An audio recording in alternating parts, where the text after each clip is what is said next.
احمد پور شرکیہ سے ہمارے نمائندے بشیر احمد مغل کی رپورٹ کے مطابق سینئر ڈاکٹر حافظ عبدالکریم امیر مرکزی جمعیت اہل حدیث پاکستان اور مولانا عبدالرشید حجازی ناظم اعلیٰ مرکزی جمعیت اہل حدیث پاکستان کی ہدایت پر حافظہ منظور الہی نائب ناظمہ شعبہ خدمت خلق پاکستان نے مولانا محمد اشفاق سلفی ناظم ضلع بھاولپور کے ہمراہ سیلاب زدہ علاقوں اور بستیوں کا دورہ کیا۔ اس موقع پر متاثرین سیلاب میں سینکڑوں گرم بستر، کمبل، شالیں، چادریں، تکیے اور رضائیاں تقسیم کی گئیں۔ ساتھ ہی خشک راشن بھی فراہم کیا گیا تاکہ متاثرہ خاندانوں کو فوری ضروریات پوری کی جا سکیں۔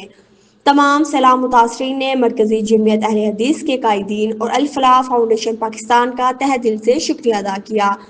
تقریب میں مولانا عبدالشکور، قاری مجیب الرحمان، قاری محمد عبداللہ عامر، مولانا محمد رفیق ارشد، ابو حامد، محمد آصف عبدالقدوس، محمد یوسف، قاری یاسین، قاری محمد سلیم، صلاح الدین، شمس الرحمان، محمد الیاس بیڈانی، ڈاکٹر محمد اصغر بیڈانی، ماسٹر محمد عرفان لاشاری، انعام الرحمان، عبدالرحمان، حسیب الرحمان، عزیز بیڈانی سمیت بڑی تعداد میں عوامی بزرگوں اور خواتین نے شرکت کی۔